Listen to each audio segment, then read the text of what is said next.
I don't really like my lighting. There's too many shadows on me. And it looks like I might be live. But why?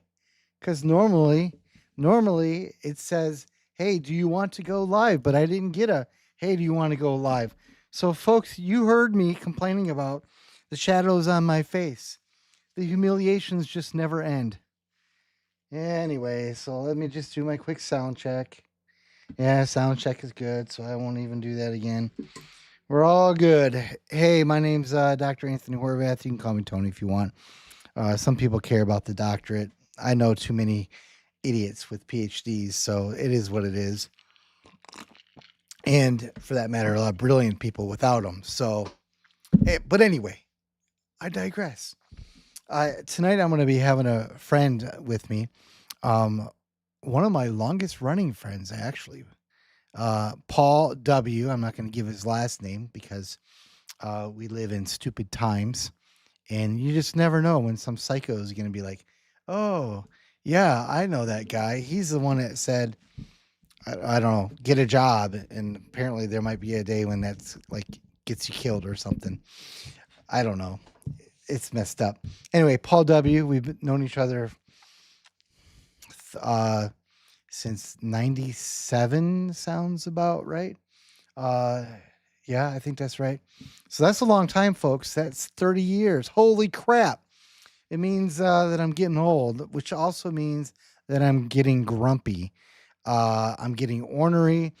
Just the other day, I saw this kid walking across my grass and I threw an egg at him. And not even because I care about the grass, but just because I didn't like the looks of them. Folks, I'm just kidding. This is a joke. The point is, I'm getting old, and all the youthful idealism or even optimism that I had is kind of all going away. It's on its way out.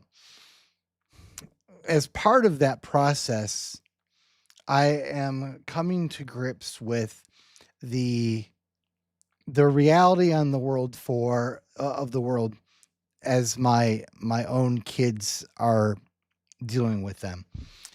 And so my kids are now of an age where they're now just entering the workplace.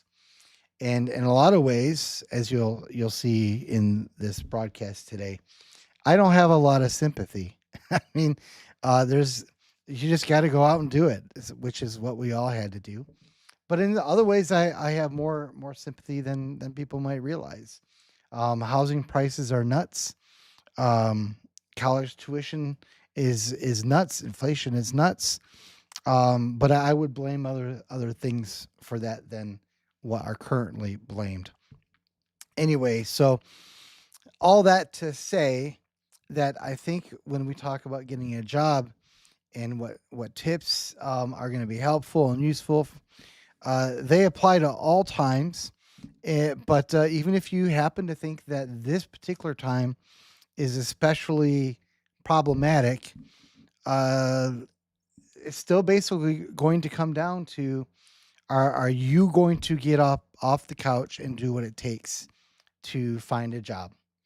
And it might not even be a job you like, or it might be a stepping stone to a job that you might want in the future.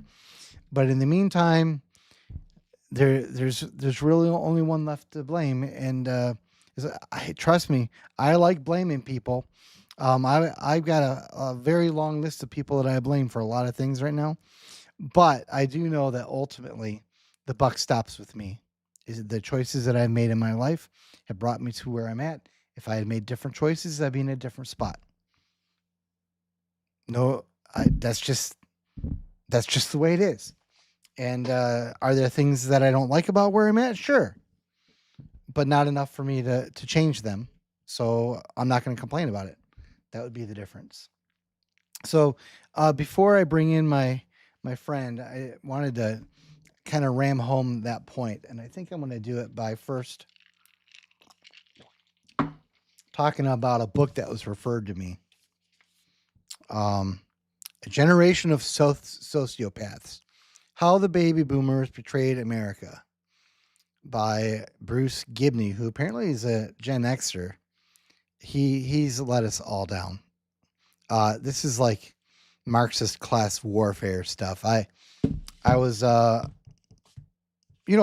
thought maybe I would get some insight. I thought maybe I would learn something broadly new that would help explain why things are crappy right now. But no, basically it all ended up just being more class warfare. And the things that are the real causes of the problems do get talked about a little bit. The Federal Reserve gets a mention, for example, going off the gold standard. These are reasons why things cost so much.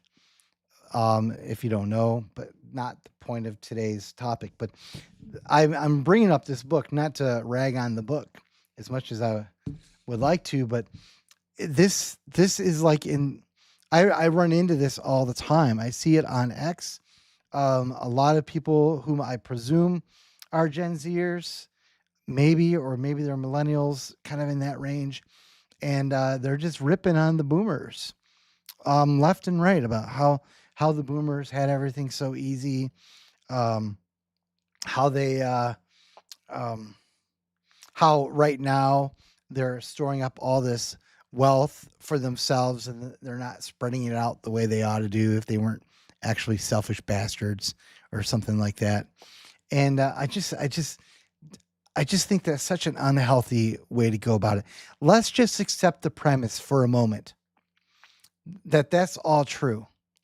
Well, what are you gonna do? Just lie on the ground and kick your hands because the boomers have made it too hard for you to afford a house? Is that gonna get you a house? I don't think so, because as far as I know, nobody's paying people to lie on the floor and have a tantrum. Unless that could be going on in San Francisco, I suppose. It's possible. But for the most part, that does not happen. So it still is going to come down to, even if you assume the worst, it still comes down to whether or not you're going to take the initiative. But as far as a defense of the boomers, which I am not a boomer, by the way, I'm Gen Xer, which means that I fundamentally don't care. And my guest is also a Gen Xer, which means he's a thriving, independent person who doesn't take crap from anyone either. And he also doesn't care. We care about our kids. We'll say that. So we do want what's best for them, and maybe this podcast will fall into their hands and be useful. It's a stereotype, right? The whole Gen X thing. Um, but what it kind of boils down to is like blaming the boomers, which seems to be the trend. Like, have you looked at all into the 60s and the 70s? Like, do you know how much chaos and crap was going on during that? I can think of about 52,000 boomers that didn't even make it out, right? They were killed in the Vietnam War, right? Think about their families. Think about the lives of the people who were affected by that. Not a good time. Not fun. You had stagflation. You had the 70s, which was you had oil shortages. You had many political assassinations, lots of riots all over the place. Pretty much not an easy time for the boomers. And the fact that they came out the way they did and not heavily medicated is to their testimony, in my opinion. And I just want to illustrate this a little bit. So I have a song that was released, I believe, in 1976, just to show that we're all in this boat together. The boat sucks, don't get me wrong, but we've all had to go through it. So this is 76. Getting tougher every day. In 76, what? No, it cannot be. The boomers had it. It was perfect. This is a lie. This is a lie. It's a damn lie. He did not ever look for a job because of love. Ridiculous. Okay, or how about this one? This is 1980. Nailed for copyright crap. You get the idea. That was 1980. Dolly Parton is actually an interesting part of, I believe Steve Miller also grew up in poverty, but Dolly Parton grew up in like the Appalachian chair in Appalachian Trail area. Dirt poor, family of 11 kids. And on the Wikipedia page, it said that one of the kids, they were so poor they had to pay the doctor with a bag of cornmeal. Okay, so there's your boomer. Yeah, she's successful now, but she wasn't always like that, and she didn't get that way by sitting on the ground, kicking her legs, and having a pity party. I told you I didn't have a lot of sympathy. I warned everyone about this, so I have some sympathy, but we'll come to it. And then the last thing I want to show for videos, you can look this up. I have already forgot the name of the movie. Maybe the clip shows. Pursuit of Happiness, right? Yeah. I'm going to fast forward again. If it'll let me. Chris Gardner. There we go. So he's going to go in. You can see he's kind of with a story dressed like crap. My being here dressed like this. And the reason why is he got thrown in jail for a stupid reason, parking tickets. This is based on a true story, actually. So this is why I mention it. It's not like fiction. Go look up the movie, look up the story about how this guy managed to finally get in there. And it says this is how he got his opportunity. I'm skipping forward here. So here, I'll play it from right here. So a guy on the other side of the table persuaded the boss to have this job interview, and after being super persistent to try to get him to have this job interview, he shows up dressed like he just got out of jail, because he was. And so now the boss is asking, how many times have you seen Chris? And it's been a lot. And he said, was he ever dressed like this? No. But he goes on to say in the clip, and again, for copyright reasons, I don't want to play the whole thing, that this guy had been sitting outside the giant office building every day for like months, right, to try to get this opportunity. And that's why this is such a powerful moment in this film and in this guy's life, because the opportunity came, and man, he was behind the 8 ball right from the start. And I'm not going to tell you what happened. So then I'll pause that. The last thing that I want to do before I bring in my guest is I can show you the whole clip on this one. This is a video of, to my knowledge, to my best belief, an actual job interview where the guy was able to get the job. And I want you to see the lengths that this guy went to make sure that he got this job. Mr. Goodman? What makes you think you're qualified for this job? Oh! Ah! Stop punching me! Stop punching Please, me. stop!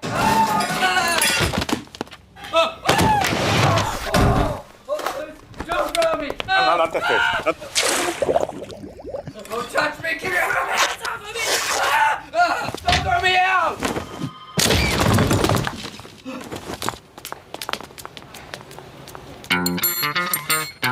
Next. Here it is, huh? Get it? Yeah. There you go. There's the ad.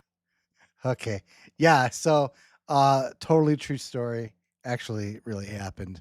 But illustrative, I think, of the dedication or the commitment or the imagination that's sometimes required to go out and get a job. So, without further ado, let me bring in my longtime friend, Paul W. Paul, how are you? Hello, I'm doing good. I've never had an interview that bad. I thought that was a good interview. You sure that was a bad interview? Well, the second interview was the good interview. The first interview was the bad interview. Okay. Yeah, so we're gonna get going here. I already explained that you're a friend of mine from a long time ago now.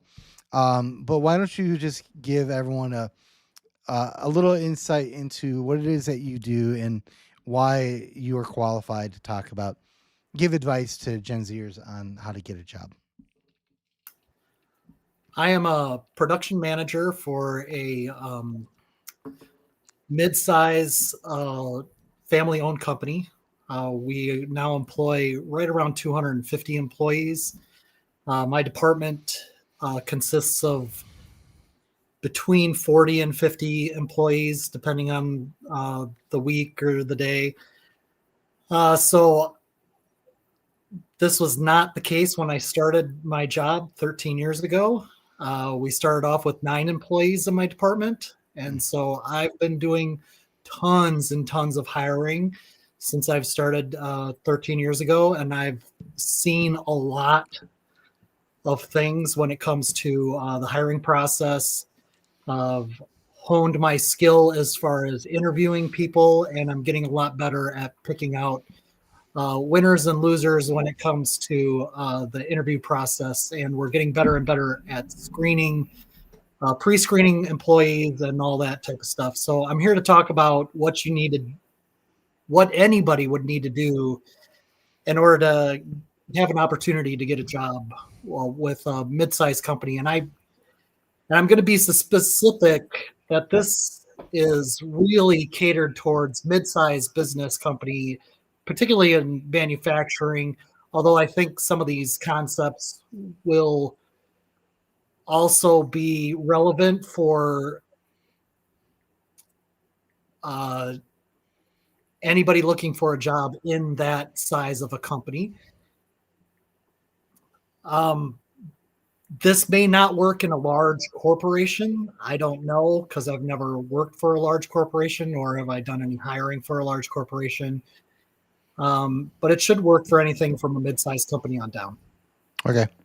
All right. Yeah. So in your time, about how many people, maybe you said this kind of in a roundabout way, but like directly, how many people have you hired? How many people have you fired? I think I have probably hired over the years about 150 people, and I've directly fired probably 30 or so. Okay. Most people just kind of fire themselves or just quit. Yeah. Right. Yeah.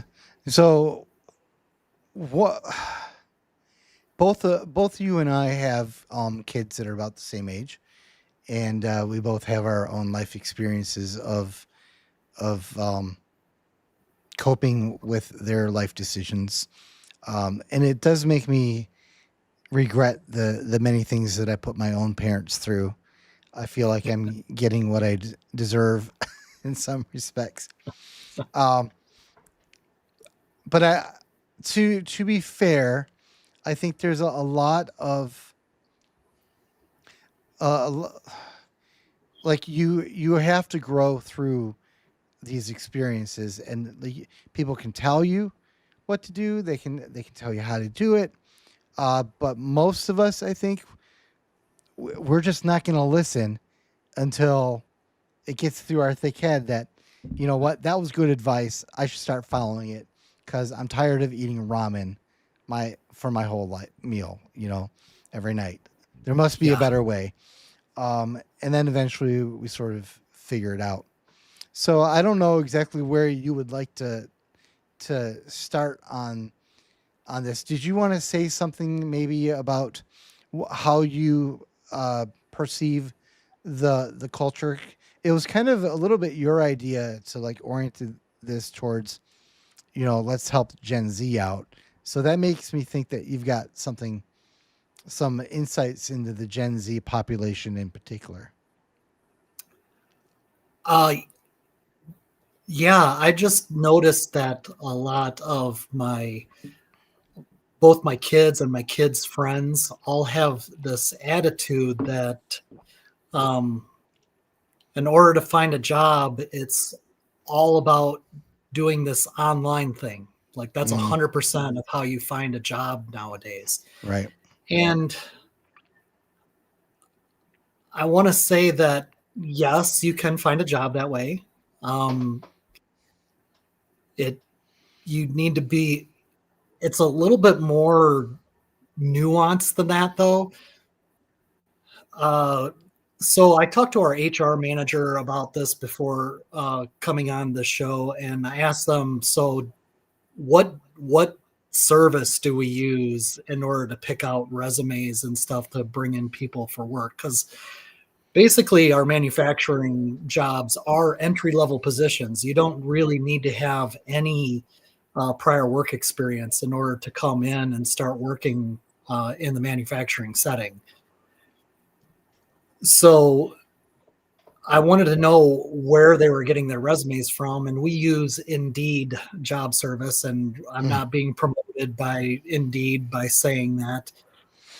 But that's what we do. And so they probably go through like 200 different applications for 3 openings that we might have for any 1 week. And most people weed themselves out just by not answering the emails that come back to them. Sure. Right. So Yeah. that was straight from my HR department, because I was like, man, how do you get through all these people? And like, are you phone interviewing all these people before I ever get a chance to meet them? And said, oh no, they weed themselves out, because we'll send them a message on an email and it'll go unread or whatever. And so even though they might have a chance, if they don't answer the email, then they never will have a chance. So Right. Paying attention to how you're sending out your resumes and stuff like that is important. So if you really want to find a job, make sure you're answering your emails. And then second is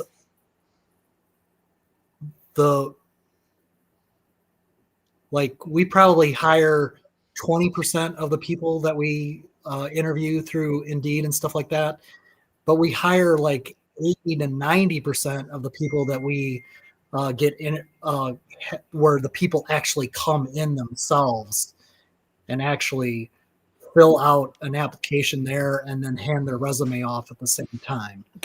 I'm sorry. I missed you. Can you explain the difference there? Two pools of people, but I missed the difference between them. 2 pools of people. The first pool of people are people who just put their application online. Okay. And of that group, we hire probably between 20 and 30% across the board. Okay. The second group of people are people who actually come into our facility and fill out the application and hand in their resume in person. Okay. Now, typically, people who do that are referrals. Probably 90% of the people who actually come in and fill it out in person are doing so because they have a friend that works out there, or they have a friend who used to work there, and they know that this company is a really good company to work for. So that networking that you hear all the time, like if you're in school or whatever, it's extremely important and a very valuable resource in trying to find a job. Okay. Right. So even if the company uses an online portal, it will never hurt you to actually go into that facility and hand in your resume in person, because you're getting to make an impact with the people who are hiring just through that. Yeah. So let's talk about that for a minute, because you and I were on the phone maybe six weeks ago now, and we were talking about these kinds of things for some reason. And hold on just 1 second.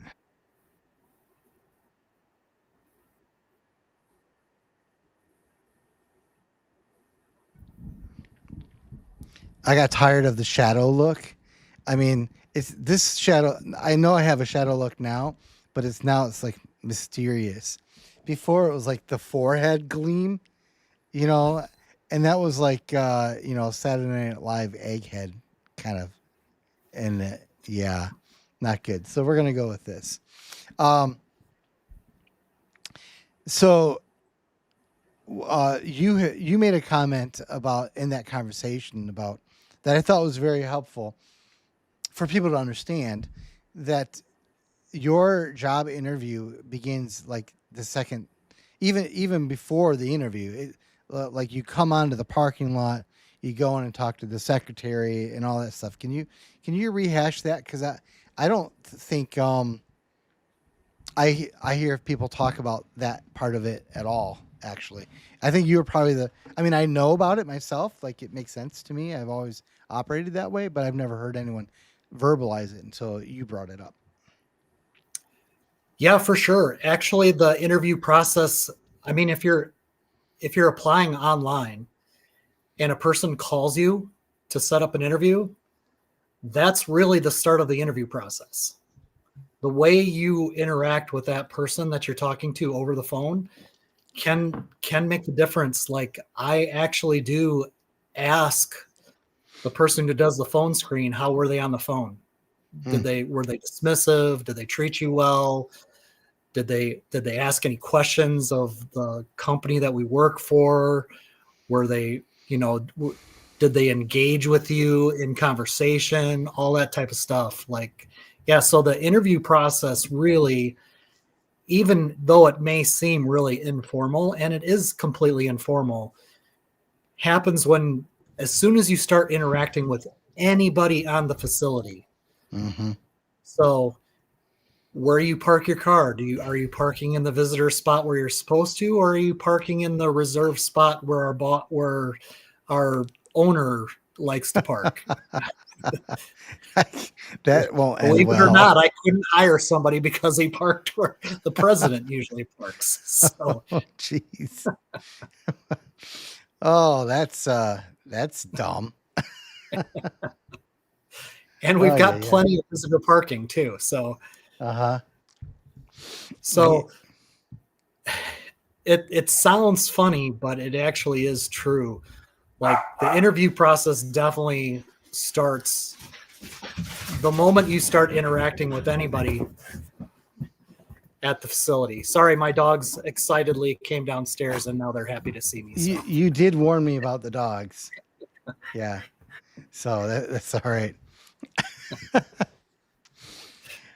Okay, yeah. Just means we're So live, right? right, Okay, so- exactly. Yeah.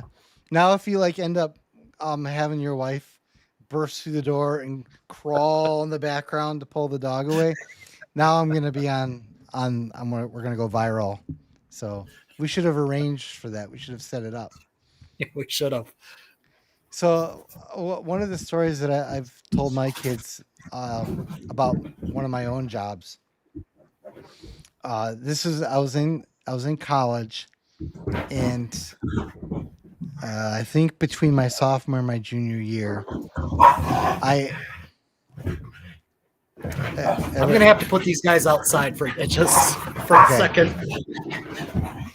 Okay, come on. I hope he's okay.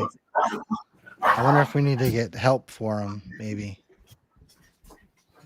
I think I got the lighting pretty well taken care of now. I turned on one of my screens, so it's better than what I had going on before. All right, So- sorry about that. Yeah, no problem. I started worrying about your safety. I was too. So I didn't have a car, and I didn't have a job, and I was not in my own home. I was living in a basement of a friend, and the friend wasn't even there. He had gotten a job somewhere else. I never saw him the whole summer. And my job interview process was put my shoes on, walk within a 3 or 4 mile radius to all the different places that were businesses, and just try to get an application, just whatever. And I struck out over and over and over again. So finally I showed up at this restaurant that was being built. It was going to be opening soon ish. But it still has some work to do. And, but it wasn't actually going, so I couldn't apply to work at the restaurant yet. That wasn't there. So I talked to a contractor who was working there, doing tiles and stuff. And he's like, he had some accent. What was it? Like, I don't know, Slovakian or whatever. I could hardly understand him, but basically, he's like, yeah, come up. You can help me with put the tiles in, on the floor, the tile flooring. And so the next 3 days, I showed up to put tiles on the floor, and he did not show up. Yeah. So on the third day of showing up promptly to help work on tiles, the owner of the restaurant came by, and he had seen me show up. He interacted with me because he was expecting the tile guy too,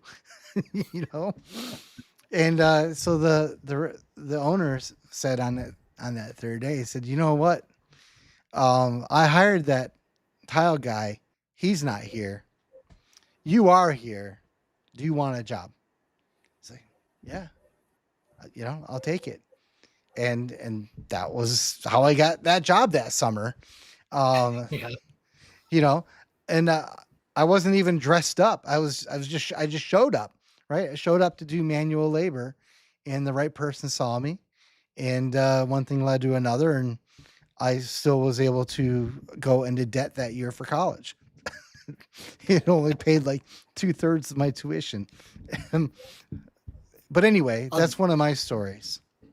Yeah, and that brings me to another point, and is being on time. So I'm going to let you in on a little secret. Most of the time we're hiring because we had to let somebody go for attendance. Mm. So when you show up late for an interview, Mm. you're not really fitting the need that we immediately have. Right. Because we're looking for somebody who's going to be punctual and on time, because we just let go of somebody who wasn't punctual and on time.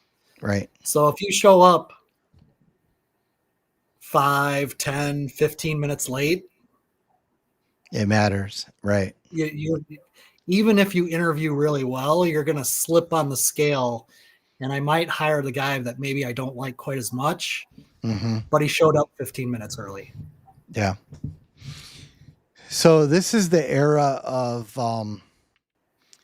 everyone going to college to get a job. And then you have a lot of kids who come out with degrees that don't get them anywhere near to having a job, not even in their field. And you're telling me that you hire people without college degrees? I don't think the college kids know this. I don't think they know that this is possible. Absolutely. We hire straight out of high school sometimes. Do you think? Do you see a benefit to? This is maybe a little bit of a tangent, maybe, to a college education for career stuff. I don't even know how to say it. If you know exactly what you want to do and it requires a degree in order to do it, Yeah. then I would say yes. You probably should go to school right away. Yeah. If you have no idea what you want to do, work first. Yeah. Go. Yeah. Right. Work for 2 or 3 years and find out, hey, I want to do this type of job. And this is the type of schooling it's going to take in order to get there. Mhm. And then go to school for it. Yeah. And try to do it as cheap as you can. Right. Yeah, I'm with you on that. And I don't like the college industry very much, because they're obviously they're going to say something different because they want the kids coming in, right? And they're going to tell them, and we have a system that's sort of orientated already to encouraging it. So unless you're almost like you're very much the odd man out if you say don't go to college, unless the narrow circumstance like you described exists. That's different, right? Like the whole weight of our country's institutions is, hey, you graduated from high school, now you better go to college. There's no other option. And I think it really, like, the fear of missing out, the FOMO, for kids graduating high school is probably the reason that, I don't know, maybe half of them are in school right now Yeah. because they're worried that they're going to miss out on the opportunity or whatever they think school's going to offer them. And they really don't have a path. They don't know how to get a path. They go to Yeah. school and they don't do the things that they need to do in order to make sure that they get a job when they get out of school. Right. It's tough. Yeah. And what also is like part of that too, to go back to the networking thing, like you could go, let's say you had a chance to go to Harvard for just as an example. And I hope no one thinks that I like Harvard or Yale. I kind of hate all those schools. But even saying, having said that, like if you have the chance to go to Harvard, like on a free ride or something, I would take it because it's a who you know world out there, right? And if all of your friends from college are Harvard people or Yale people or whatever, you're probably going to go a little bit further than whatever I was able to do. Even if you took underwater basket weaving, you're still going to go further because of who you know. Just make friends. Right. Yeah. So get out of your dorm room, get off the computer, stop playing Fortnite. You know who you are. Go meet some people, make some friends, because you never know what those friendships will turn into. And not only might your friends be able to help you, but you might be able to help others also, kind of, because you don't know where you're going to end up either. And I'll tell you what, like, I can't stress this enough. Get to know your professors. They are extremely connected in the business world. So they may not be like immediately in whatever business that you're wanting to get into, Mm-hmm. but hopefully they've taught a few people that have gotten into the business that you want to get into. And they may be able to connect you to people who are in the business as well of places that you want to go to. So that's what I've told both my daughters. One listened, one didn't. One did an internship, one's still at home. So, Mm-hmm. Do you think that the job market really has fundamentally changed since we were in their shoes, the shoes of the 22-year-old?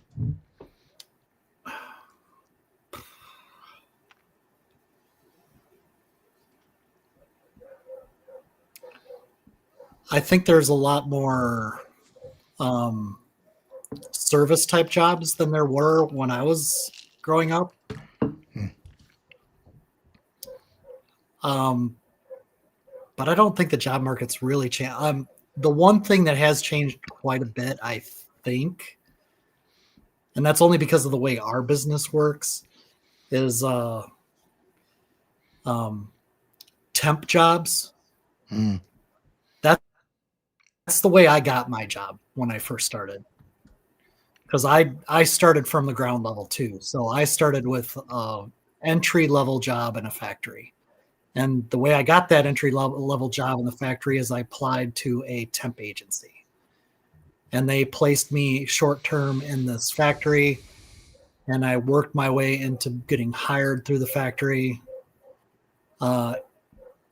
And I see some temp agencies, and I'm not saying all, because I'm sure there are some that are reputable, but I see some temp agencies that continuously feed you along and never really give you an opportunity to get hired in at a facility. So I'd be a little bit more wary of temp jobs than I was when I was coming up. But as far as the job market goes, there's still tons of jobs out there. You just got to be willing to do stuff that other people aren't. Yeah, we should talk about that, because I don't know if this is what prompted our conversation. I was driving at the time. I was probably venting a little bit about my own kids, maybe, and I was just, as I was driving, It came in there a second or two, but yeah, right, didn't dwell on it. right. Just it was brief, just brief. But I'm flying through along the road, and like every 3 miles, I'm seeing a business with a sign that says "Now hiring, now hiring," and they're kind of like all over. And so, yeah, I mean, I get no one wants to do a crap job for for the rest of their life, but sometimes it's not about you're not signing up for a job for your whole life, right? And Yep. the along with that too is if you go and you do a short job somewhere, you can get the job. Is the point. You can find a job if I think if you're willing to work, you can find a job. I'm convinced of that, and it's not even going to be like a ramen noodle job. It might still not be the kind of thing that you're going to retire on. Maybe you're not even going to be able to buy a small house anytime soon, but you're going to be able to get ahead. You can find a job like that. But even if you don't like it, you get that job, you do it well, you're going to get the referral, right? And you're going to meet some people who are going to speak well of you, right? In other contexts, they might grow to like you and see you're such a good worker that they don't want to lose you, but they might actually begin looking for places for you. Hey, I've got a guy. This guy's really rock solid. I hate to lose him, but those kinds of things. And maybe it isn't maybe it's not your dream job, but maybe it's like adjacent, right? I'm trying to think of an example of what might work. Like, maybe you want to be a professional fisherman. I'm just making up crap now. But you can't get hired by any of the stinky, smelly fishermen. But you can go work on the pier where all the fish are being delivered, right? And get a job hauling the fish. So it's adjacent. So you can still be strategic, and still move yourself closer if you really want to. Is what I'm saying. If you're really willing to do what nobody else is willing to do in order to get what you want to do, you can do it. You can move yourself closer to the place that you actually do want to be in the end. I think you can still do it in this country. I'm going to give you an example, and this is of a person that works at our facility. This young lady, she's about 10 years younger than I am. It was probably about 8 years ago. I remember she came in for an interview. I did part of her interview, and I had somebody else do the other part of the interview. And she was applying for a pack unpack job that we had just opened up. And she actually has a degree in psychology and human resources. Not just a degree, but a master's degree in that. In human resources? And yeah, a human resources degree and psychology or industrial psychology or something like that. It's like a pretty unique degree. Yeah, yeah, very much so. All right, go on. But anyways, we hired her because she seemed extremely intelligent in the job, and we knew that she was way overqualified to pack and unpack boxes. But within 3 months, with this brand new, because it was like a brand new group that we had just kind of started, she was leading this brand new group. She was like in charge, telling everybody what to do. Mm-hmm. And she had only been there for 3 months, and she was already leading this group of people, like coming up with new ideas and techniques that they could use to pack faster and be more organized and stuff like that. Well, eventually, at that time, we were not very good at onboarding new employees. So we knew we needed a training program. So guess what person we tapped to help start our training program? The one The with a person- master's in HR right? and very good at box management. Yes. And so now she is in charge of our training program at SWD, and we probably have one of the best training programs, maybe of all of manufacturing in this in our county. I would think it's really, really good. Rivals many bigger corporations as far as getting people on board, and so they can learn quickly, and people can train other people, and we give them all the tools they need in order to learn as quickly as they can, so they can become valuable employees of our facility. So I'm like so proud of her. Like I could talk all day Okay. All right. about her. Yeah. Okay. I wanted to go back to a question that I asked about whether or not the job market has fundamentally changed. Oh And yeah. I think in some ways, I think we could say clearly, right? The computer jobs are everywhere. We didn't have those. There's also very little chance in today's era that you're gonna get a job at 20 and have the same job at 55. Like the whole idea of becoming a lifer and getting your retirement and your pension in a single place. I mean, that's not happening, and that I'm not really sure why that stopped. I could kind of spitball it, but clearly that part has changed.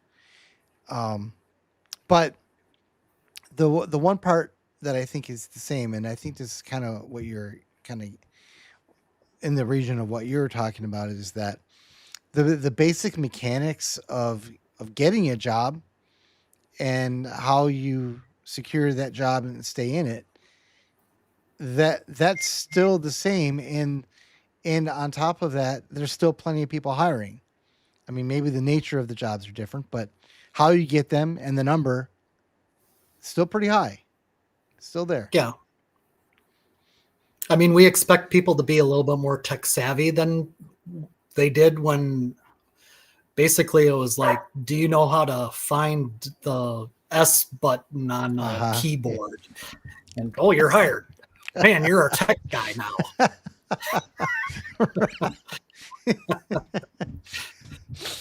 So Wait that's until you can changed see what a I bit. can. Wait until you can see what I can do with my right hand. I can reach the shift. Right. Yeah. But yeah, the mechanics of hiring and firing are still the same. We still expect people to come every day. We still expect people to come on time every day. We still expect them to work while they're at work. I know sometimes the younger kids have a problem with that. They can't be on their phone checking Facebook repeatedly. Is that a problem? It does become a problem. Yeah, I hear that sometimes when I talk to employers, which I surprisingly talk to more than I ever really thought. But yeah, so well, an interesting challenge is, and I will put this on employers somewhat, is since they're already going to be on their phone, could the phone become a tool at work that they need to use? And so instead of it just becoming a distraction, it becomes a tool in order to do their job well. Can you give an example of how that might look? Is that something you guys do? Yeah. So we started going paperless at our company. And so there's a lot of reporting that they need to do on their phone, or that they can use their phone in order to do it. Some of the older guys who aren't very tech savvy, they'll still use a computer in order to do it. But some of the younger guys who are more tech savvy, they prefer to use their phone. And so they get the option of using the business supplied computer, or they can opt to use the personal phone in order to do the same reporting. And so they'll just open up an app. They can, send a request to our maintenance team. They can report on downtime. They can report on several of the duties that they need to do throughout the day, even on their phone. Yeah, do you think that's cutting down on the gratuitous use of the phones? Do you think it is a effective strategy for what you hope to accomplish?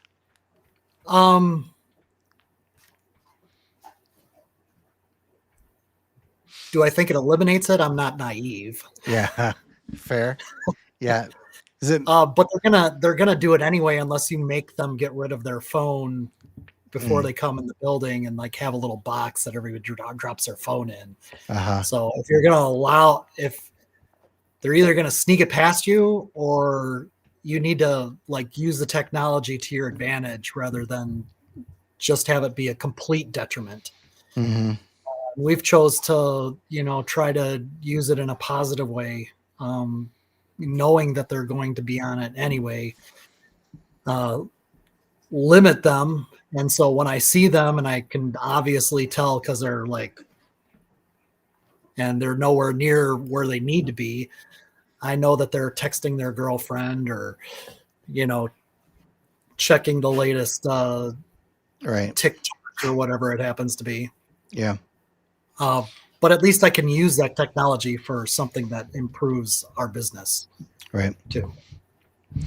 So how important is it, do you think, to like what level of dressing should you dress? Obviously, you're not going to say at your place, come wearing a tuxedo. I mean, obviously not, right?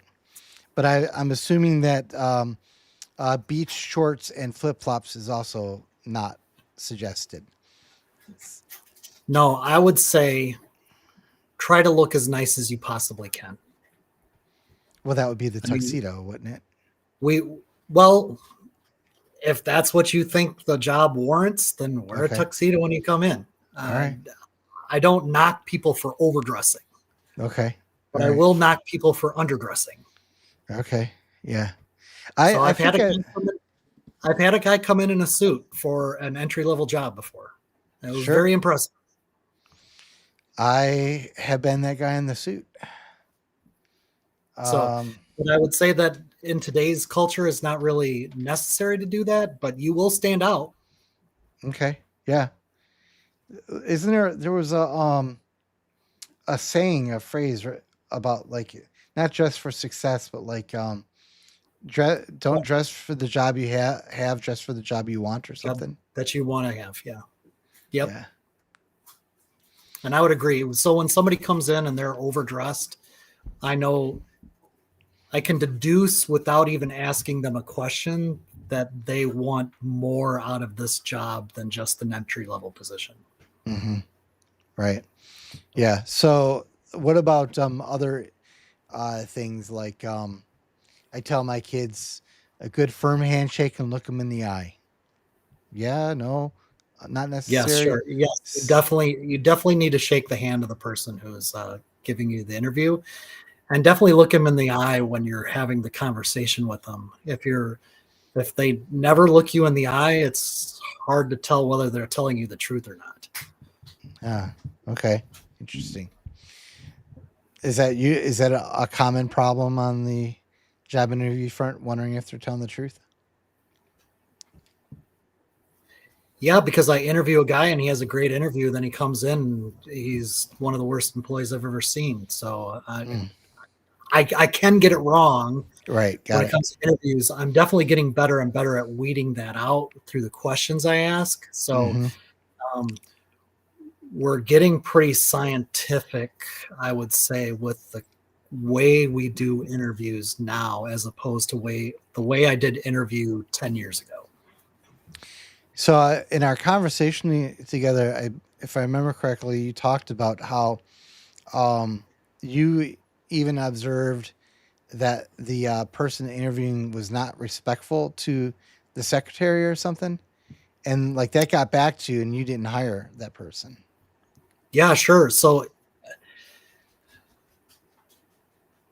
you want somebody that's going to fit in your environment, and some of the employees that you have are going to be outstanding employees that people will want to like interact with, and then some employees are just okay employees or whatever. And um, I need to know that a person that's coming in for a job isn't going to treat these people differently based on how they think the hierarchy is in my department.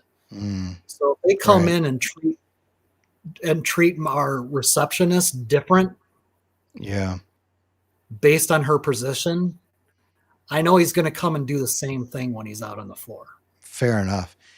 Yeah. So I'm going to ask the receptionist, how was this guy? Was he nice? Did he talk to you? Did he look you in the eye? Did he shake your hand? And if she Yeah. says he was kind of a jerk, he was really dismissive and stuff like that, then it doesn't matter how good the interview was. I'm probably not going to hire them. Yeah. And so the irony with that too is like the receptionist is often actually the actual boss. And from the point of view of like, they know where the bodies are buried. They know everything. They know what buttons to push. They know the ins and outs. They know the politics. You know, they're in they have a lot of levers that they can pull, and they know how to pull them. So They to can. treat the Oh. receptionist that way is foolish, stupid. It's not a winning strategy for sure. No. Yeah, you'd probably be better off. I wouldn't park in the president's car spot, but I bet you the receptionist knows many times more about what's going on in the nuts and bolts than even like the bosses of places. Oh, for sure. Yeah. So They're make pretty friends with attuned. make friends with receptionists is Yes. yeah. And the cleaning ladies. Yeah, sure. Right. If I ever get a chance, I try to introduce. If I see one of our cleaning staff coming through when I'm doing an interview, for sure I'm going to introduce the candidate to one of the cleaning crew, Mhm. just to see if they treat them the same as they do when they got introduced to me. Right. Sure. So what do you think to get into the cultural stuff again? I don't understand it. It's almost like, and I'm not going to try to pin this on any particular group necessarily, Gen Z, like saying Gen Z's all like this. I think that I've witnessed it among people of all ages. I think it's just a kind of a part of the atmosphere of our country now. It's just sort of like almost an attitude of almost like entitlement, like I deserve that job. You should I deserve that money. Why are you even making me interview for this job? Kind of a thing. I had a guy. This is I'm thinking right now if there's any chance that this could get back to that guy. So give me a second. Oh, maybe you better skip this story then. I think it's unlikely. I think it's 99% unlikely, but I did have to stop and think for a minute. So, because I do hiring too, but not at the scale as you do. And for what I do, we have a very brief training thing. We deliver packages, so it's not brain surgery by any means, but you do need to know how to work the app. You need to know how to use the navigation tools. And so there is some training that goes along with it. And so I told this guy that it's going to be $20 an hour once you pass training. And the only thing that you have to do to pass training is deliver at least 15 packages in a day. 15 package on average an hour for the whole day. And until you're able to do that, it's only going to be $10 an hour. To compensate for the fact that it took you a lot longer to do it, right? And I said, but really, it's not the most complicated thing in the world. Most of the people that we've had come through, a couple of them took 2 or 3 days, but most of them were able to do it in one day. And in one day, they were able to figure out the app well enough to do it, and they went from $10 for 4 hours, just 4 hours is all it took, right? At $10 an hour, and the next day they were right at the 20. And he messaged me that night saying he could not, under any circumstances, ever work for $10 an hour, even if it was only for a couple of hours.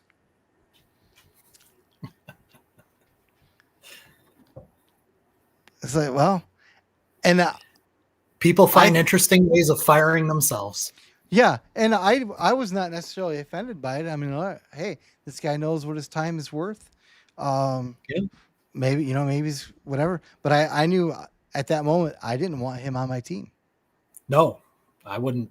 So thank you for revealing yourself, because this is a guy who would have fought me nickel and dimed for gas or whatever. Yeah, and that doesn't fit into my culture. Yeah. But the reason why I brought that story up was like this idea of like, it's got to be what I want. It's got to be all I want. And it's actually like an insult to make me even want to be trained, kind of a thing. Like, why would you even do that to me?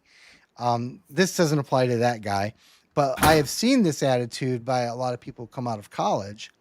And they're like, well, I have a degree. So why can I only get jobs for $15 an hour? I don't know. Have you experienced that? Well, we start at 18. So you won't experience that particular not thing. Really. And if you can get into our maintenance department, they start at like 25 or something like that. I don't know. It's some crazy amount that maintenance guys start at. And the people that I'm thinking of would never work. If you really want a job, mm-hmm. learn how to be a maintenance person, because every single company I know is struggling to a great degree trying to find qualified maintenance workers. The people that I'm thinking of, and I've interacted with some, and I see an awful lot of them on social media or whatever, would never work maintenance. It is way beneath them. They have a master's degree in the warble of the southwestern chimpanzee of the Northwest. A master's. And you want them fixing machine? Turning wrenches pay more. Well, but that's kind of what I mean. So you don't experience that though. What I'm seeing a lot of, you're not experiencing. I don't, for the type of employee that I'm hiring. They don't even get to you, maybe, right? They just don't apply for the type of jobs that we're offering. I see. So gotcha. Yeah. Like if I worked in a tech data center, maybe I would experience that way more. But I am a production manager for a factory. So I don't see that type of entitlement.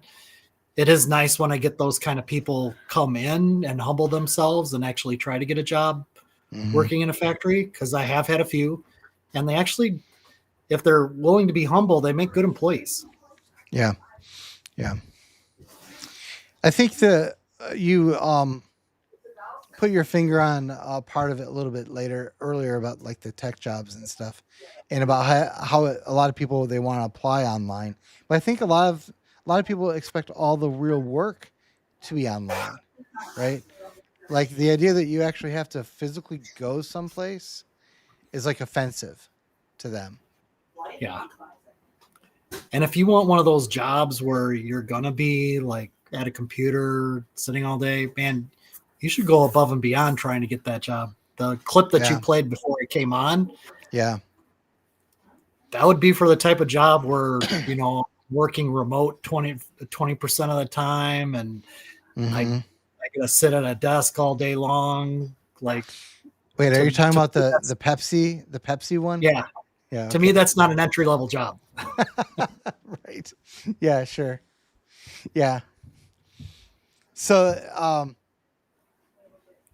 well, one of the problems that I've had with my publishing, I've tried to hire people numerous times, and they only want to do the computer work. And the minute that I ask them to like make a phone call and like talk to a supplier or talk to a potential vendor or something, like they're like out, they show themselves the door. Yeah. And I just think that's just crazy. And one of the other things, and we have different worlds here, maybe a little bit, but I'm sure there's still going to be some touchstones of similarities. Is they might have ideas a lot for, like, when we're advertising books, they want to do a lot of stuff on social media or whatever. And I would make the point in the argument that, that's great, but everybody and their mother is doing social media. That's why I need you to like call and make connections with people. I need you to go like above and beyond. And they would still insist on posting to Facebook or whatever. And even at one point, finally, with at least one of them, I said, I don't think you understand how this works. Like, I'm paying you on the assumption that the time that you put in will generate enough income to cover your wages. Right? Like, that's Yeah. the whole premise of the concept. Now, and I'm like, do you feel that you are doing that for me? Doing it the way that you want to do? And yeah, that person, again, like you said, weeded themselves out. I think I might have some tips on how to structure your interview process, where maybe you start getting some better Yeah. potential candidates. Yeah. Because Okay. there's always tricks to get Right. to find the type of qualities that you want Sure. based on the questions that you're asking people. Well, we don't want this to become a how to hire Gen Z, but sure, go ahead and, like, if you can think of one right now, throw it out there.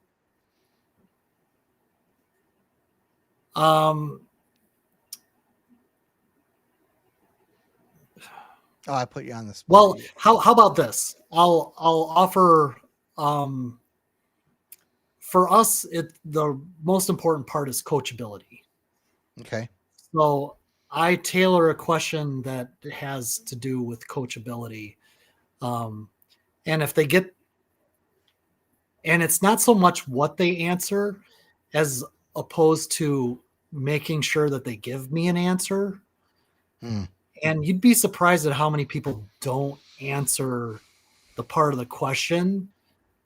That's my red flag, that if they don't answer, I don't hire. Hmm. So, and it goes, man, I don't know if I should give this away, because what if Right. Yeah. people that want to work at my I know. place I see know. this? But okay, just because I have no idea how many people watch your podcast, I'm just going to give it 10 at most. So, so the question goes like this. I would ask you, hey, Tony, who has been your favorite boss that you've had so far in your work career? Okay. And then you need to give me a name. All right. Jim. Jim. And what's his last name? I don't know. All right. Usually they know. Okay. And I write it down so it Okay. looks like I'm actually going to call this person. Okay. All right. Okay. All right. And I Nice. find out where it is that they're working. So I write down Jim Nelson, let's just say. Okay. So I write down Jim Nelson and I say, okay, Tony, if I were to call up Jim Nelson after we get done here, and I were to ask him, what is Tony's best work trait? What do you think he'd say? And so you'd come up Oh with, no, I have to answer, right? yeah, right. So my ability to fix things using duct tape, bungee cords, and super glue. Okay. So then I tell, okay, Tony, I'm going to ask you a much tougher question now. If I were to call up Jim and I were to ask, hey, what does Tony need to work on to become a better employee? What do you think he'd say? You want me to answer too, don't you? Yeah. I don't Is need it- to answer. Yeah. Okay. But that's the part of the question. If they don't answer, I'm not Oh. hiring. Really? So why is that? Why? I'll tell you exactly why. Okay. If their favorite boss that they've ever had can't give them any input on how they can become a better employee, how is anybody on my team going to be able to tell you what you can do better Okay. when you start working for me? They are uncoachable. Gotcha. Oh, that's cold, man. That's like And it's true. Ooh. Yeah. And Okay. I made the choice to hire somebody who didn't answer that question, and they were such a headache when they got to out on the floor that I said I would never hire anybody who does not answer that second part of the question ever again. And I've seen over the years, just through like casual browsing, like people giving tips on how to answer, where they say the interview question is what's your greatest weakness? But that's not what you're asking for. That's Nope. not what you're looking for. Nope. I just need to know that person can tell you something that can improve you. Okay. Do Because I'm you looking for the coachability factor. do you also ask do you have any weaknesses question? Nope. Okay. Interesting. 'Cause All right, well, it's been done to death. That's why I ask it in that particular way. gotcha. Because I'm looking for that particular something. I'm looking for coachability. I don't care that you have a weakness. Everybody has a weakness. Mm-hmm. The only thing that kind of throws some red flags is if I'm hiring for a replacement for somebody who's gotten fired because of attendance, and then their thing that their boss would tell them is to be on time more often or to show up every day. Right. Yeah, I can see how that could be a problem. That throws some red flags. Yeah. It's funny how there's so much ghosting that happens. So I know of a guy who who's our age actually, who lost a job. He was some sort of technician for a major computer manufacturer. So like I'm not going to give the name, but it's one that you would recognize. Yeah. And he was recently let go because apparently his company was able to find a way to replace him with AI, apparently. And then he put out immediately, right? So he's our age, right? So he's not sitting around waiting, Yeah. for something to fall into his lap. Immediately began putting out applications at dozens and dozens and dozens of places. And one of his complaints was, like, even the employer wouldn't reply. Yep. He started bribing. He would find someone on the other end, and he would say, I will have a pizza delivered to your house if you will read my resume. Stuff like that. And just in order, probably the HR person, like not like the whatever role you are, but like the, Yeah. Yep. Just to make sure that and he still, last I heard, was still not able to find a job. And so that's one of the things that does make me wonder, about like what the changes we're witnessing, how much of them are fundamental to like our culture or a change in the job environment. Well, Because the tech world is changing so fast. do you think it's a So fast. do you think I don't think we're talking about something that's limited to the tech world where both the employers, the employers and the potential employees just ghost each other left and right. I mean, I don't Yeah, that doesn't make any sense. I don't think that's very professional. So it seems to be pretty common. I told you that I did some hiring and I had like 30 people contact me and I followed up and 10 of them ghosted me. Never even like, yeah, yeah. It's like, hello. I can't. I know that if you come in for an interview, you're going to get a response back whether we hire you or don't hire you. That's just common professional courtesy. But I don't know if all places do that. I just know that we do. Okay. So, so you can't speak to how prevalent you think that actually is.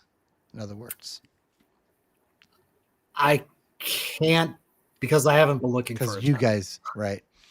Yeah. Well, your kids have though, and they're not reporting that. They say that when they apply online, they never get any feedback back from that. Right. Well, I always make them call, yeah. like if they have actually had an interview. Okay, well, did you call them? Did you ask them? Right. And I bug them until they finally do, which is like usually 2 weeks later. And of course, they've already hired somebody else if it's been Right. 2 weeks. But Yeah. you know, Well, that's where I think certainly that's one aspect of the problem. If you're applying online, it's already impersonal, right? So unless you have found a way to raise your persona above the pile, either by coming in, by making a phone call, even some kind of personal touch, then I think even that's why even employers might be ghosting people because they have 1,000 people who all just applied online, and then you never hear from half of those guys anyway. It's like a mutually reinforcing cycle of people not talking to each other. yeah, our HR department's like phone interviewing about 200 people a week. So it's a lot of Wow. people. Yeah. So constantly. So like Constant. people. So you have job openings right now. Oh yeah, for sure. It seems like everyone has job openings, and yet no one can get a job. Actually, I've hired probably, I don't know, 4 people over the past 2 weeks. Yeah. So this is what I don't understand, because everywhere I go, the business owners that I talk to, they're hiring. They can't find anyone. And then you go and talk to the kids and they're like, "Oh, I can't even find a job." Like there's no jobs. Okay. Something in the universe is not adding up here. Yep. Yeah.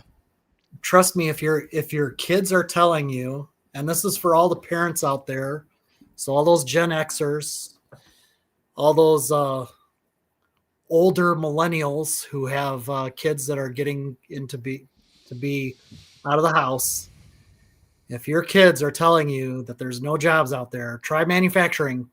We're always hiring. Yeah. And it's Yeah. a good job. You may have to work nights. You may have to work Right. the graveyard shift. You might have Yeah. to work an evening shift. But man, the pay's good and it's a steady job and you got great benefits.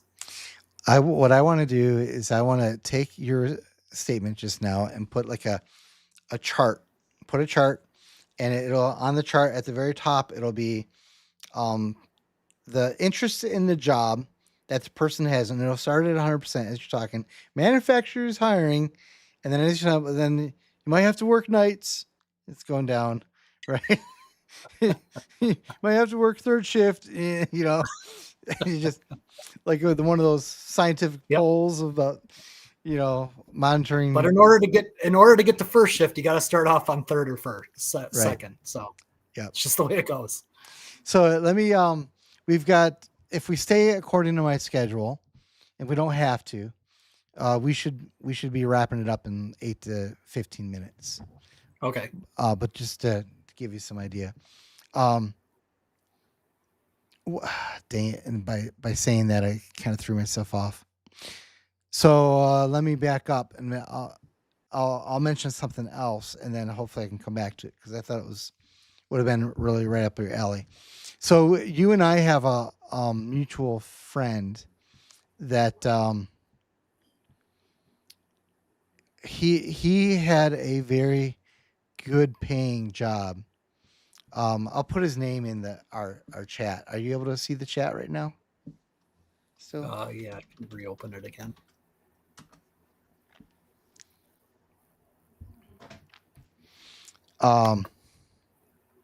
Okay. Yeah. So this is a few years ago now. This guy just began applying for fun. I've heard the story. It just to like hundreds when, of jobs. when I talk about somebody who can interview, that's the guy. Yeah. Like I tell his story all the time. So he just goes out and he gets like 200 interviews, and he has no intention whatsoever of taking those jobs. And he's actually offered those jobs. He's offered better jobs, like 6-figure jobs. He turns them all down. And he did it all just so that he could better master the interview process. Yes. Do you think that part of the problem in our job market right now is that a lot of our kids, like, they feel awkward and uncomfortable with the interview process? Like, it's just not something that they've been trained with, and they just need to practice more. They just need to be like our friend and go out and get 100 interviews, just wherever. It definitely wouldn't hurt them just to interview in places that they don't plan on even getting the job. Like, go apply everywhere. Right. Like, even if you don't think you're going to like the job, it's better to have an offer at a job that you don't want, right, than to have no offers at all. Yeah, right. And it's better to get interviewed a few times for jobs that you think that you don't really want. And if you get a job that you don't think is where you want to be, don't stop. Right. Go interview at the next place. Keep on putting your resume out there. Like, don't settle just for the crappy job that you got at first. Keep on applying. That would be my suggestion to kids out there. Yeah. If you can swing 2 jobs, great. Right. Would be even better. But even if you can't swing, if you feel like you can't swing 2 jobs, okay, you got this crappy job. Now start stretching yourself. Start applying at places that you don't think you deserve to get into. Right. Just to see if you can get in there. Right. I've told one of my 3 work age kids that just think of it as almost like a lottery ticket, right? Except for it doesn't cost you anything except for a little bit of time. You get your application together, and I don't know, let's say NSA or Wall Street, right? Just go on some of these websites. They're all going to have places that are, for job applicants, right? Just submit it. What's the worst that can happen? You've blown 5 minutes at most, because most of your resume is already written. You just have to maybe reword some of it a little bit for them. And who knows? You might win the lottery. Yeah. Or another good place to look is your local chamber of commerce. Yeah, they're going to know. Filled with businesses.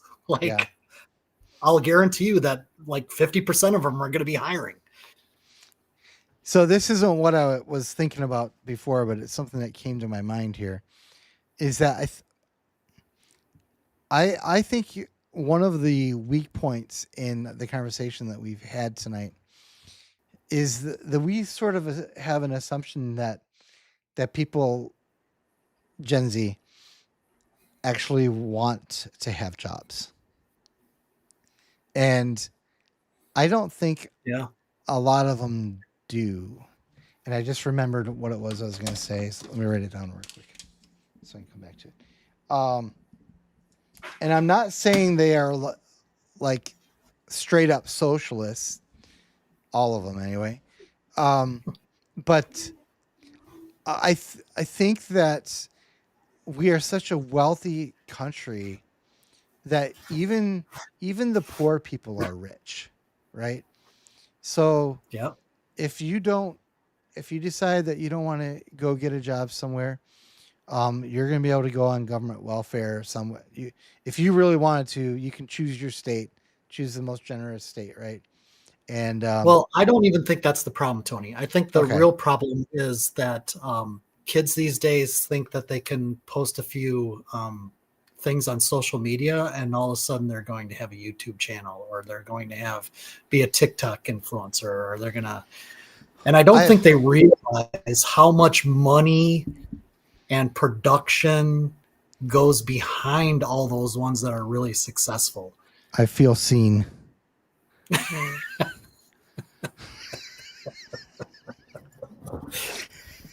I'm talking to you. Oh.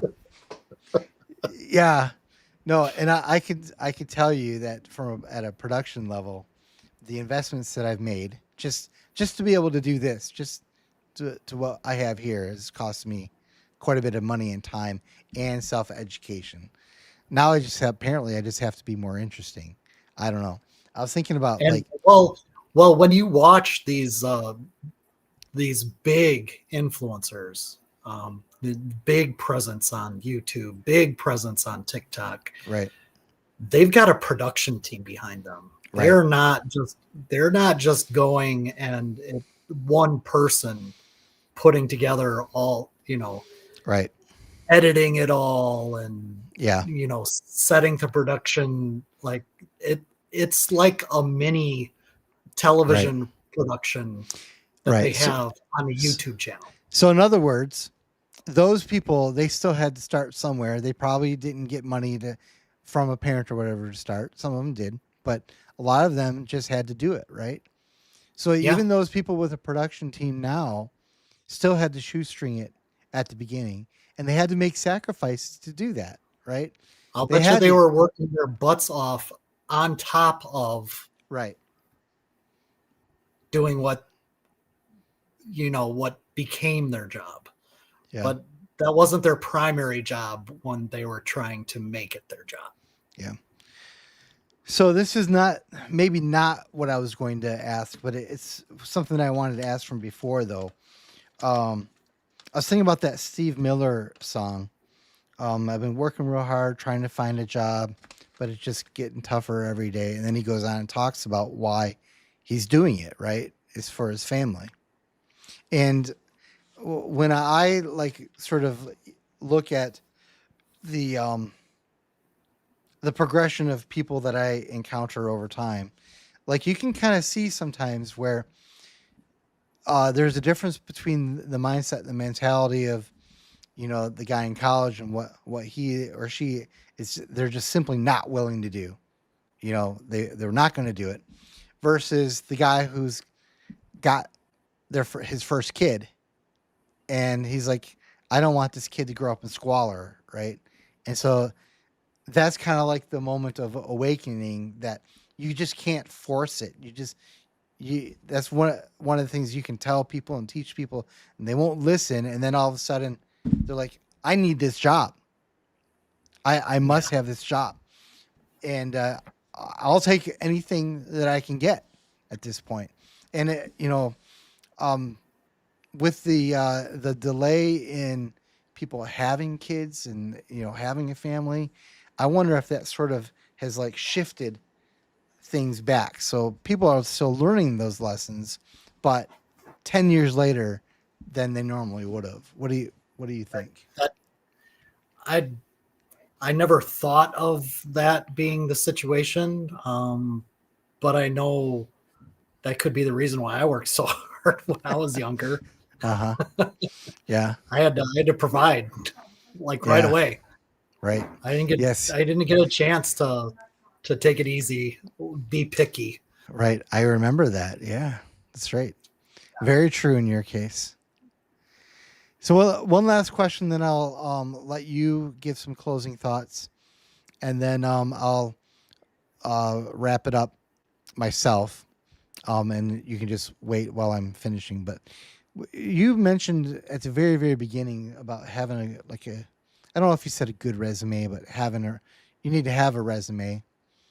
How important actually is it to like have a resume that's like formatted like a resume? Like, are there like red flags if the first line isn't capitalized, if the third line isn't centered, if there's not bullet points? Like, what do you think about that? Well, by the time the resume gets to me, the resume isn't super important. Okay. The only red flag for me on resumes is when you've got 20 jobs and they're all 3 months long. Mm-hmm.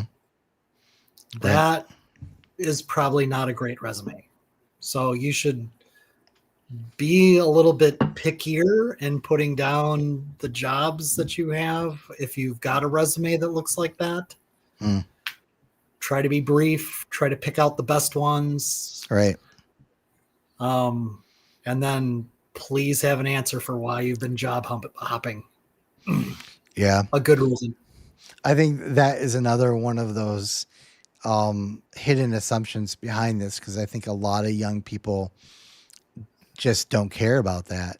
Like they don't think it's important. They have no intention to getting one job for 5 years. And I'm not even saying that in a way to blame them. Like I think the whole society, and I recognize that you, as the hiring manager in your place of business, you want the person who's going to have a job for 5 years. That's who you want. I mean, I get that, but the rest of society is like just learning how to cope with churn, right? Yeah.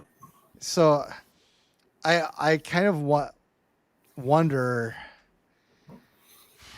who our audience is on this then. Like, this is no ordinary Gen Zer that we're trying to reach. It's the guy who's maybe has failed many times to find a job and is finally desperate enough to do what it takes. I don't know. What do you think? They can always just own it. Like, hey, look, I was immature. I thought I could do better. I'm ready to settle down. No, it's just difficult for me as a hiring manager. The most expensive time for an employee, for me, right, training is the first 3 months of their employment. Yep. That's right. Yep. I am pouring so much money into these employees for the first 3 months that they're way more expensive than when they're making twice what they are when they got hired. Right. Then they're actually valuable employees. I don't want to lose them. That's the reason why I'm paying them twice what they were making when they started. Right. Right. Yeah, that's exactly. Yeah, when I told that story I told you about the guy with the training, and like, he's going to cost me a lot more during training, but the amount of mistakes they make, like the amount of training materials we give them, like all the extra expenses to get them to the clinic, to get them respirator fit tested, because we have to do that in our facility. All these training videos that have been made for them, like, they're just chewing through capital when they're first beginning, for sure. They're way more expensive than after they've been there for 5 years. Yeah. Right. Yeah. No, I get it. So I was thinking about, as you're talking about what my resume would look like with all the job holes The last time that I worked for a person or a business, 2007. I've been making my own way ever since then. So no one's going to hire me. That's not true.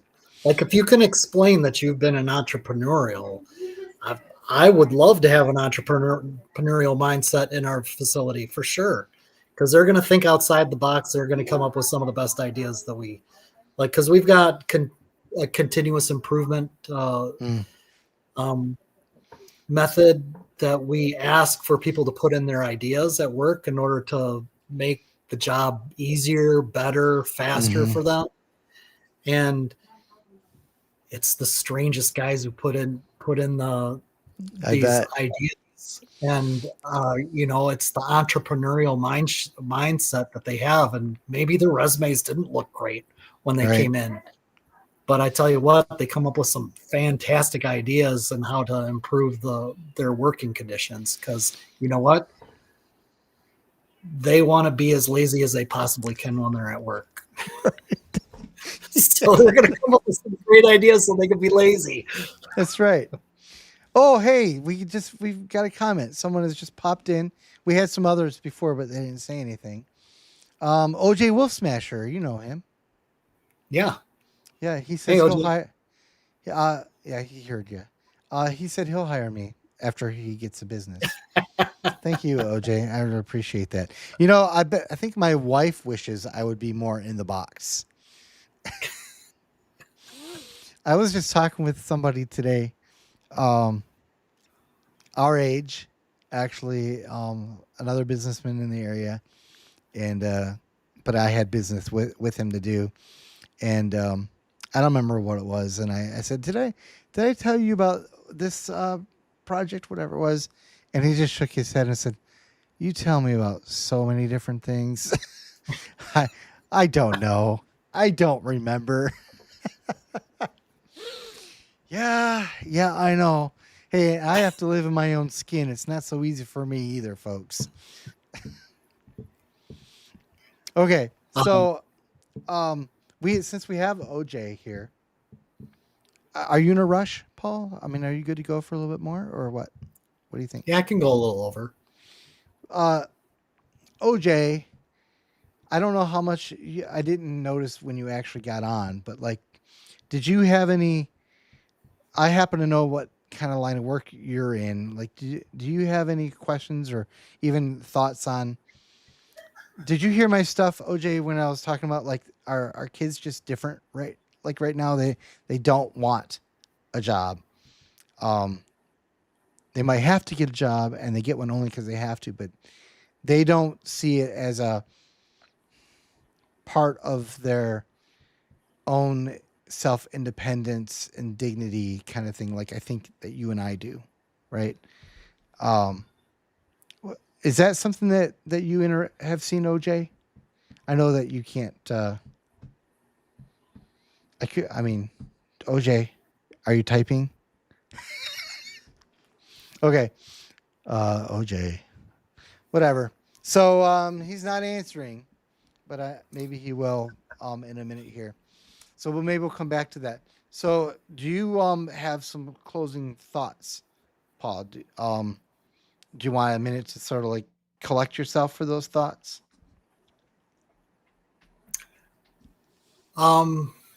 Here's what I'll say for closing thoughts. I'll speak for manufacturers for sure. We are always looking for talent. So, and don't think that once you've been hired on that's the end of the process. I mean, I want people who can see themselves eventually sitting in the chair that I sit in someday. So, because at one time I was one of those people that came in, right off the street, didn't know the difference between a crescent wrench and a vice grip. So, and eventually, I can become boss. So are you willing to take the journey? So if it was going to be easy, everybody would have their dream job right away and the world would suck. Interesting. It's everyone could have what they wanted, but we'd actually be worse off. For sure. Interesting. It takes the tough in order to get to the gravy. Yeah. So yeah, that actually is something that I've tried to communicate, that you have to be willing to pay your dues, and that can be like within the individual job itself, where you're not going to get the first shift job. They're going to stick you on the third shift because you got to get in there and you've got to prove your worth, and there's just no substitute for the amount of time that it takes to do that. But there's also paying your dues from the point of view of like life experience, right? So going out and like I drove over the road truck driving for a while, and discovered that was really, really hard on the family. And before that, I wouldn't have known that, right? Like I wouldn't have known that whatever future occupation that we got would have to be something that would work well with the family, right? So that's another example of how you like pay your dues. You have to go out there and get knocked around, and I think the thing that bothers me is when I hear people talk, young people talk, is like they think they're the first generation that ever got knocked around. Yeah. And I just don't understand that. Like I got the crap kicked out of me. Everyone in my family got the crap knocked out of them. I go back in history and look at my ancestors and coal miners, right? Or, whatever it happens to be. As far back as I go, everyone's get the crap kicked out of them, right? We all have to do it. And so like to think like there's some special challenge, there might be unique challenge, like the nature of the challenges might be unique, but there have always been challenges. Right. And I don't know how to get people over the hump of that expectation, except for they just have to go through it themselves. But you've given some good tips. See if I can summarize it. 1, show up on time. 2, be respectful to everybody that you interact with. The job interview actually starts the second that you show up on the parking lot. If not before, if they've like called to set up an appointment or whatever. Answer every question that the boss asks you, right? Don't shy away from any of them. Be coachable. Like have that from the start. Shake the guy's hand, look him in the eye throughout the interview. Just dress nicely for the job. Dress as nice as you think you need to in order to get that job. Yep. Have I missed anything? Yeah. When you're looking for a job, go to the place you want to go. Like if you really want the job, go in person. Yeah. Right. Yep. Even if the application is online, go in person, see if you can talk to somebody. Right. Get your face in front of somebody. Yep. Yeah, I agree. I agree completely. And if you're looking for a job, I know this generation, the generation that currently they can be a bit isolationists, but they got to have some friends, or at least their parents might have some friends. Right. Sure. Don't be so proud that you're not willing to go up to your parents' friends and ask them if they know if anybody's hiring that they know. Right. Yeah. Because that will probably be a way better opportunity than haphazardly going on Indeed or Yeah. whatever job search engines that they use now and finding a job, you'll get way better chances is if your parents know somebody who is offering a job at a Right. place. Yep. You'll get a way better Yeah. job interview process. Yeah, absolutely. And that still boils down to the basic issue of, but you also actually have to want to get a job, right? That's And true. so if you're not with us on that part, then a lot of the tips we've given in this Yeah. are not going to be very helpful. If you don't want a job, then why are you watching this podcast? Right. I don't even know why I'm watching this podcast. No respect. No respect.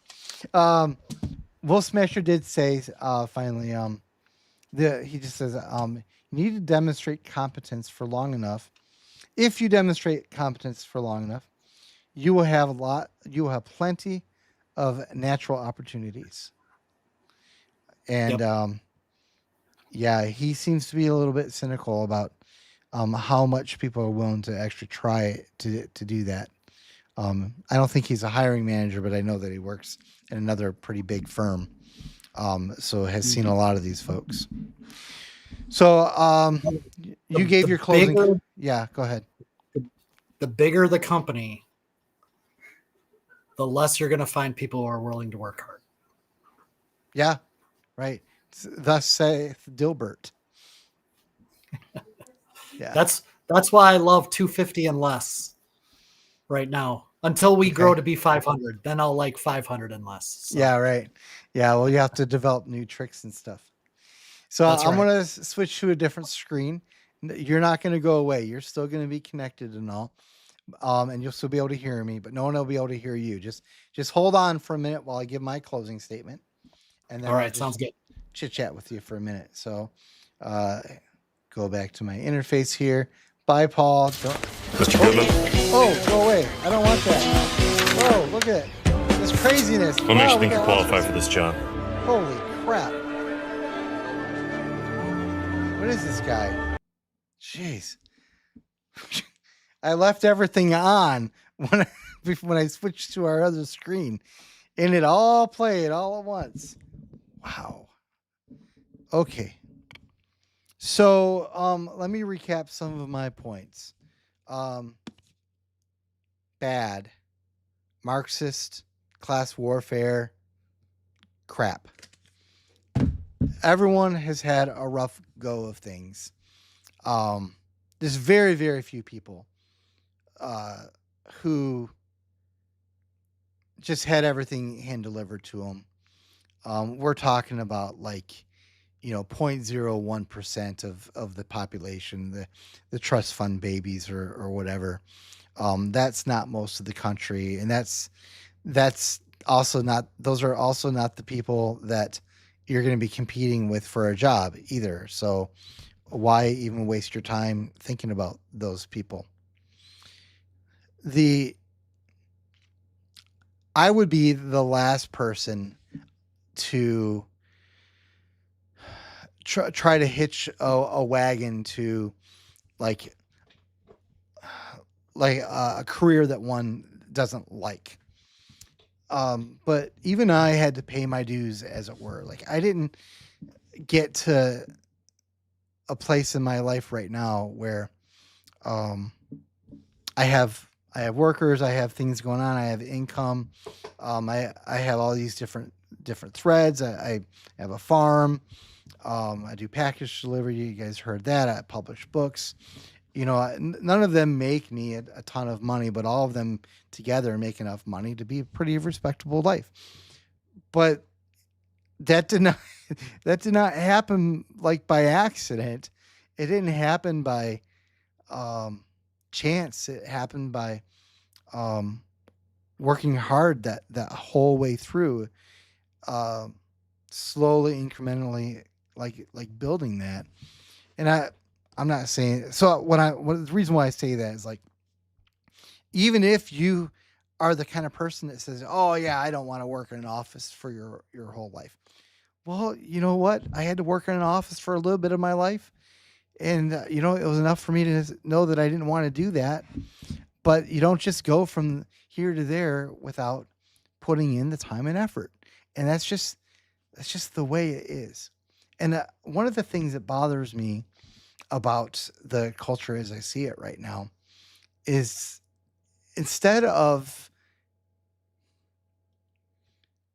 taking ownership of one's own abilities to I don't want succeed might not be the right word, but it's still America, right? It's if you don't like your job in New Mexico, there's no one stopping you from getting up and moving to Florida. You know what I mean?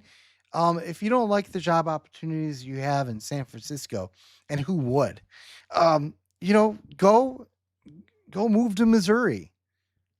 If you don't like the job that you've been trained for, go back and get job retraining. Like, no one's going to stop you.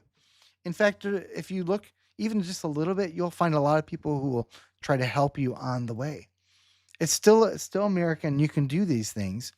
And yeah, I get that there are things that are making it more difficult. And I don't want to minimize those things. Like I mentioned, the housing market's nuts.